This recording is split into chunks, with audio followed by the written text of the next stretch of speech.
Good morning students, you are welcome in this video and today we will discuss about the topic determiners. Okay,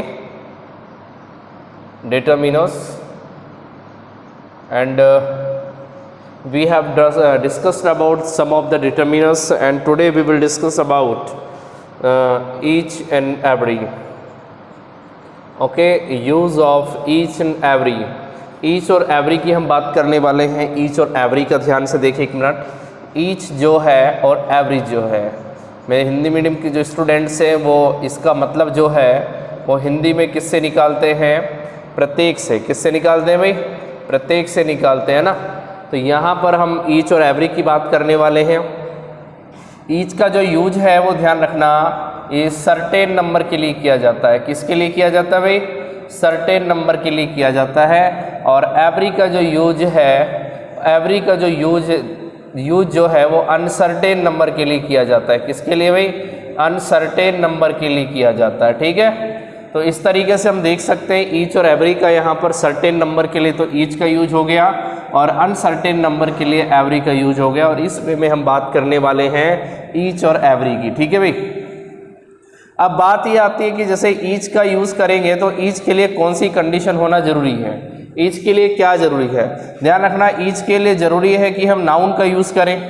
ये noun जो है कैसा हो सकता है? ये नाउन अपने आप में सिंगुलर होगा। ये नाउन कैसा होगा? अपने आप में सिंगुलर होगा। और ये नाउन अपने आप में कैसा होगा? काउंटेबल। कैसा होगा भाई? काउंटेबल नाउन होगा। तो यहाँ पर ये जो नाउन होगा वो सिंगुलर होगा और काउंटेबल होगा। जब ये दोनों शर्तें कंप्लीट हो जाएंगी, जब ये दोनों कंडीशन कंप्लीट हो जाएंगी, इसका मतलब हमारा एप्रोप्रिएट आंसर क्या होगा? ईच होगा। क्या होगा भाई? ईच होगा। ध्यान रखना। एवरी के बारे में हम बात करें तो एवरी के कॉन्सेप्ट में भी कुछ ऐसा ही है। एवरी के कॉन्सेप्ट में हम देख सकते हैं एवरी के कॉन्सेप्ट में क्या है। तो यहाँ पर जो नाउन होगा किसके साथ? एवरी के साथ। यहाँ पर ध्यान रखना, ये जो नाउन है वो कैसा होगा? सिंगुलर ही होगा। कैसा होगा भाई? सिंगुलर ही होगा और साथ में काउंटेबल होगा। कैसा होगा भाई? काउंटेबल होगा। यहाँ पर आप इस बात का ध्यान दें। लेकिन यहाँ पर जो ऊपर हमने आपको बताया है, जो आपको यहाँ पर जो आपका कॉन्सेप्ट क्लियर किया है, उससे आप ये समझ सकते हो कि ईच का जो यूज है वो सर्टेन नंबर के लिए होता है और यहाँ एवरी का जो यूज है वो अनसर्टेन नंबर के लिए होता है। ठीक है भाई, अनसर्टेन नंबर के लिए होता है। आप इस बारे में ज़रूर ध्यान दें। तो ईच और एवरी का ये कॉन्सेप्ट आपको क्लियर हुआ होगा। तो एक बार जल्दी से इसका एक स्क्रीनशॉट ले लीजिए।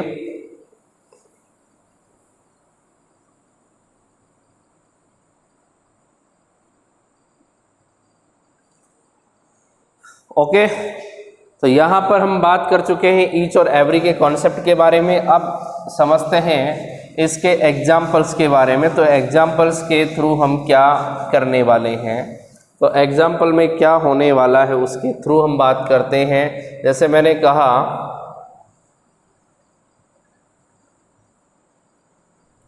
स्पेस, ओके, कॉस्ट 5 रुपीज़, ठीक है ना, इन द पैकेट, ठीक है भाई, cost 5 rupees in the packet. अब यहाँ ऑप्शन मैंने दिए आपको ईच, सेकंड आपको ऑप्शन दिया मैंने एवरी, सी ऑप्शन मैंने आपको दिया यहाँ पर, ठीक है, PEN यहाँ, और सम, और डी यहाँ मैंने दे दिया एनी। देख सकते हैं आपके पास क्वेश्चन है, तो इसको एक बार सॉल्व कीजिए आप। ठीक है भाई, और उसके बाद मैंने दिया question contents equal marks from 1 to 10। ठीक है भाई, 1 से 10 तक के जितने भी हमारे पास क्वेश्चन हैं यहाँ पर वो क्या रखते हैं? इक्वल मार्क्स रखते हैं। अब यहाँ पर ऑप्शन हमारे पास है वही ईच और एवरी का। ईच बी हमारे पास है एवरी, ठीक है भाई, और यहाँ फिर उसके बाद मैंने दे दिया सम, और डी मैंने ऑप्शन दे दिया एनी। तो यहाँ ऑप्शन देखकर ही आपको पता लगाना है कि हमारा करेक्ट आंसर क्या हो सकता है। उसके बाद देख सकते हैं मैंने यहाँ कहा people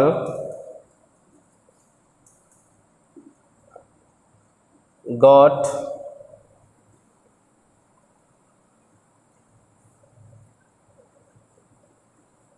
there, people got rights for voting, right for voting in the election of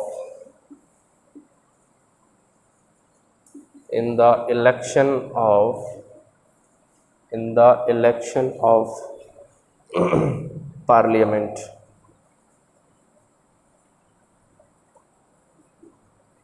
ठीक है भाई, यहाँ पे हमें दे दिया, फिक्स हो गया।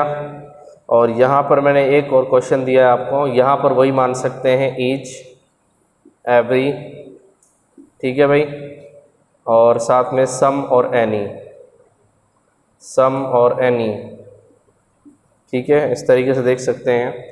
यहाँ पर हम बात कर रहे हैं, देख सकते हैं यहाँ पर स्पेस पेन कॉस्ट 5 रुपये इन द पैकेट। तो पैकेट में जो पेन्स है वो क्या है, फिक्स है। इसका मतलब क्या है, कहने का मतलब ये है कि यहाँ जब हमारे पास पेन है उनको काउंट किया जा सकता है कि नहीं किया जा सकता। तो सम का तो कोई मतलब ही नहीं है, क्योंकि ये ध्यान रखना सम का जो यूज है वो किस तरीके से किया जाता है, मैं आपको एक बार क्लियर बता देता हूँ।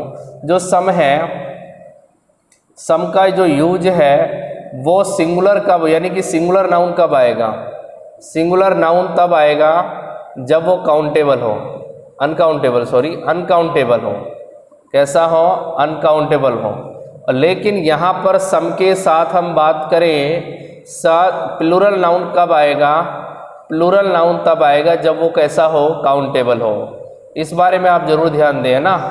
यहाँ सम के बाद सिंगुलर नाउन आएगा अनकाउंटेबल में, और सम के साथ प्लूरल नाउन आएगा काउंटेबल में। तो सम के साथ की तो पोजीशन ये है, तो हम प्लूरल ही लगा सकते हैं, काउंटेबल में सिर्फ प्लूरल लगा सकते हैं। ये सिंगुलर है तो इसका यूज सम के लिए नहीं किया जा सकता, एनी का भी यूज यहाँ नहीं होगा। और ईच और एवरी में देख सकते हैं, ईच जो है आ सकता है, एवरी नहीं आएगा, क्योंकि यहाँ पैकेट में पेनों की संख्या फिक्स है, तो इसका मतलब काउंट कर सकते हैं, सर्टेन नंबर हो गया। तो यहाँ पर एवरी का यूज नहीं बल्कि ईच का यूज होगा। सेकंड देख सकते हैं, question contains equal marks from 1 to 10। पहली बात तो ये सिंगुलर है, इट मीन्स यहाँ पे सम का यूज नहीं होगा, यहाँ एनी का यूज भी नहीं होगा। सर्टेन नंबर ऑफ क्वेश्चन है ना, यहाँ क्वेश्चन की संख्या फिक्स है, इसका मतलब यहाँ सीधा सीधा ईच का ही हम एग्जाम्पल लेते हैं। और ये वाला जो क्वेश्चन है आपको खुद करना है, ईच एवरी सम और एनी में से क्या आने वाला है। ठीक है भाई, ईच एवरी और सम और एनी में से क्या आने वाला है, इसके बारे में आपको खुद को करना है। और जो है आप कमेंट सेक्शन में इसका आंसर डाल सकते हैं कि सर इसका आंसर ये होने वाला है। ठीक है भाई, इसका आंसर आपको बताना है। तो इस तरीके से आपका जो है ये ईच और एवरी का जो कॉन्सेप्ट है। और अब हम बात करेंगे यहाँ पर मैनी सेवरल। ठीक है भाई, मैनी का आ जाएगा, इसके अलावा सेवरल है, और इसके अलावा वेरियस है। ठीक है भाई, तो मैनी सेवरल वेरियस। तो मैनी का कॉन्सेप्ट देख सकते हैं यहाँ पर, मैनी जो है, और साथ में मैनी का जो मतलब है अनेक या बहुत, अनेक या बहुत इसका मीनिंग है। यहाँ सेवरल से भी इसका मतलब यही निकालेंगे, अनेक या बहुत। हिंदी मीडियम के जो स्टूडेंट है इसको नोट कर लेना एक बार। और यहाँ पर जो वेरियस है, वेरियस का जो मीनिंग है वो भी क्या है, अनेक या बहुत। ठीक है भाई, अनेक या बहुत। तो इसका मतलब यहाँ पर इसका जो मीनिंग है वो देख सकते हैं। ये सारे के सारे जो हैं आपको दिखाई दे रहे हैं, इनके साथ जो है आपका कॉन्सेप्ट क्या रहने वाला है। तो सबसे पहले तो ध्यान रखना मैनी का जो यूज है वो कहाँ पर होगा।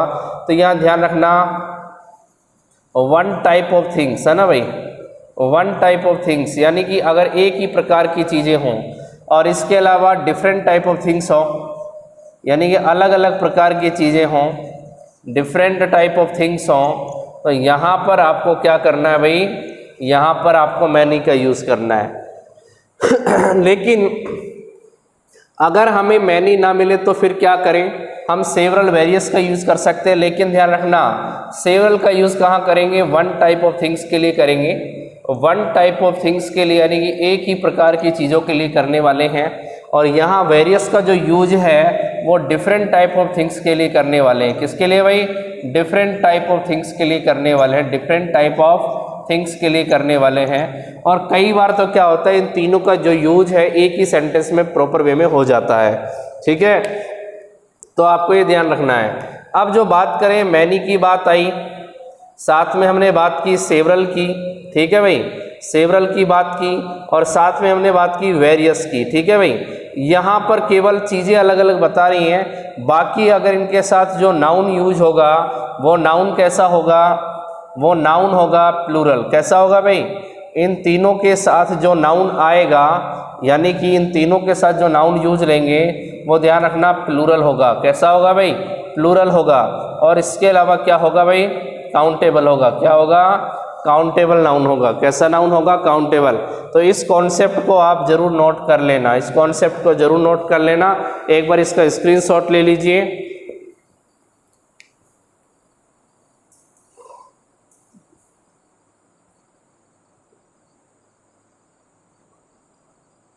ओके, तो हो गया होगा ये।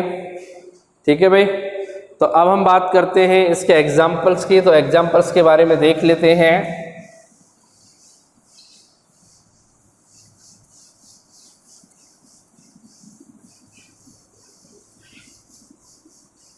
एग्जाम्पल्स के बारे में देख लेते हैं।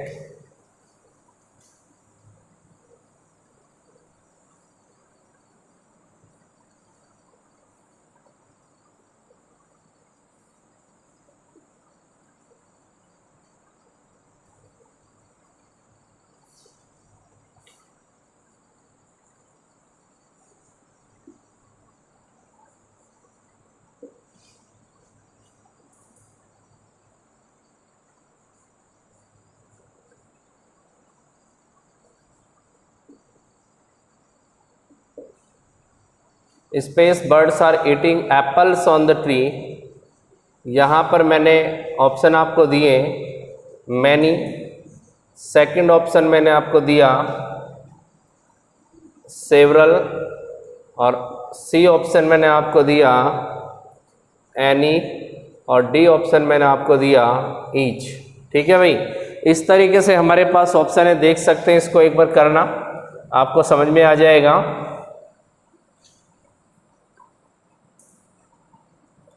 Foreigners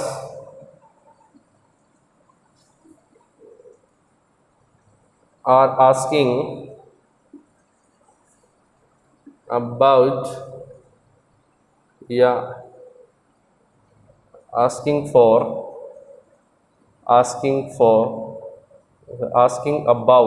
asking about the history of the fort, history of the fort. ठीक है भाई, तो foreigners are asking about the history of the fort, option मैंने यहाँ पे रखे। मैनी आपको मैंने दिया, बी मैंने आपको जो दिया, ठीक है भाई, बी मैंने जो आपको दिया यहाँ पे दे दिया एनी, डी मैंने जो ऑप्शन आपको दे दिया वो रख दिया मैंने वेरियस। ठीक है भाई, वेरियस। और सी मैंने जो ऑप्शन दिया, ध्यान रखना ये सी ऑप्शन जो मैंने दिया यहाँ पर मैंने आपको दे दिया मच। तो यहाँ देख सकते हैं आपके पास जो ऑप्शन है, ठीक है भाई, आपके पास जो ऑप्शन देख सकते हैं। और इसके अलावा देख सकते हैं I took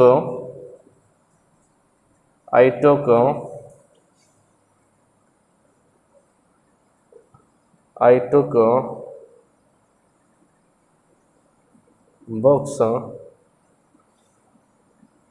for my exams। ठीक है, यहाँ पे मैंने आपको ऑप्शन दिया वेरियस, यहाँ बी मैंने ऑप्शन दिया मैनी, डी ऑप्शन मैंने, सी मैंने ऑप्शन आपके सामने रखा एनी, और डी ऑप्शन जो मैंने आपको दिया यहाँ पर वो मैंने दे दिया एवरी। ठीक है भाई, इस तरीके से आप देख सकते हैं हमारे पास एग्जाम्पल है, उन एग्जाम्पल्स को सॉल्व करना है। तो यहाँ हमारे पास फर्स्ट, सेकंड एंड थर्ड इस तरीके से हम एग्जाम्पल देख सकते हैं। Space birds are eating apples on the tree. देखो यहाँ पर आपको पता है ये प्लूरल है, प्लूरल के लिए मैनी आता है, सेवरल आता है। एनी का यूज जो है यहाँ पे हो सकता है, लेकिन यहाँ पर ये नेगेटिव नहीं है, इसलिए एनी का यूज नहीं होगा। ईच का जो यूज है वो सिंगुलर के साथ होता है, इसलिए नहीं होगा क्योंकि यहाँ प्लूरल है। बात करते हैं मैनी की और सेवरल की, तो यहाँ देख सकते हैं मैनी और सेवरल में हम क्या करने वाले हैं। तो मैनी के लिए ध्यान रखें ये प्लूरल है, आपको पता है ये प्लूरल है, ये काउंटेबल और काउंटेबल नाउन से पहले आता है, तो ये दोनों ही शर्तें पूरी कर रहा है, क्या प्लूरल भी है और काउंटेबल भी। बात ये आती है कि दोनों में सेम है। अब कंडीशन ये है कि मैनी और सेवरल में करना क्या है, तो आप बात ध्यान रखें, यहाँ पर जो बर्ड्स हैं वो एक ही टाइप के हो सकते हैं ना, और यहाँ पर ध्यान रखें अगर मैनी और सेवरल है और एक ही टाइप के हैं तो सेवरल का भी यूज होता है, मैनी का भी, लेकिन सेवरल का यूज फर्स्ट करना है। अगर सेवरल नहीं होता तो हम यूज किसका करते हैं, मैनी का करते हैं, इसलिए यहाँ पर हमारा ऑप्शन करेक्ट क्या होगा, बी। और दूसरे नंबर पे अगर हम बात करें सेवरल नहीं होता तो हम यहाँ पे मैनी का यूज करते हैं। यहाँ पे देख सकते हैं थर्ड में, सेकंड में foreigners are asking about the history of the fort. तो यहाँ पर हम देख सकते हैं फॉरेनर्स, आपको पता है फॉरेनर्स विदेशी हैं। अब यहाँ पर विदेशी की हम बात करें तो हम बात कर सकते हैं कि यहाँ पे क्या होंगे, वेरियस भी हो सकते हैं और मैनली भी। अब देख सकते हैं क्योंकि एक ही टाइप में है मैनली, तो यहाँ ज़्यादा प्रॉपर हमारे लिए वेरियस की बजाय क्या यूज होगा, मैनी का यूज होगा। ठीक है, हम अलग अलग फॉरेनर्स को हम एक ही कैटेगरी में काउंट कर रहे हैं, इसलिए हम मैनी का यूज़ करेंगे। वेरियस का use different type of things में होता है। ठीक है भाई, तो यहाँ पर हमारे लिए प्रॉपर आंसर क्या है, मैनी। इसके बाद देख सकते हैं I took space books for my exam. ये क्वेश्चन आपको खुद करना है, ये क्वेश्चन जो है आपको सेल्फ से करना है, अपने आप करना है। ठीक है भाई, आज हमने जो है बात की है हमारी वीडियो में ईच और एवरी के बारे में आपको बताया है। इसके अलावा हमने बात की यहाँ पर मैनी की, सेवरल की और साथ में वेरियस की। तो इसी के साथ हम मिलते हैं नेक्स्ट वीडियो में कुछ नई डिटर्मिनर्स के साथ। तब तक के लिए आप जो है अपने घर पे स्वस्थ रहें, मस्त रहें और अपनी पढ़ाई में व्यस्त रहें। और इसी के साथ हम आपसे विदा लेते हैं। गुड बाय, मिलते हैं नेक्स्ट वीडियो में। Okay, thank you.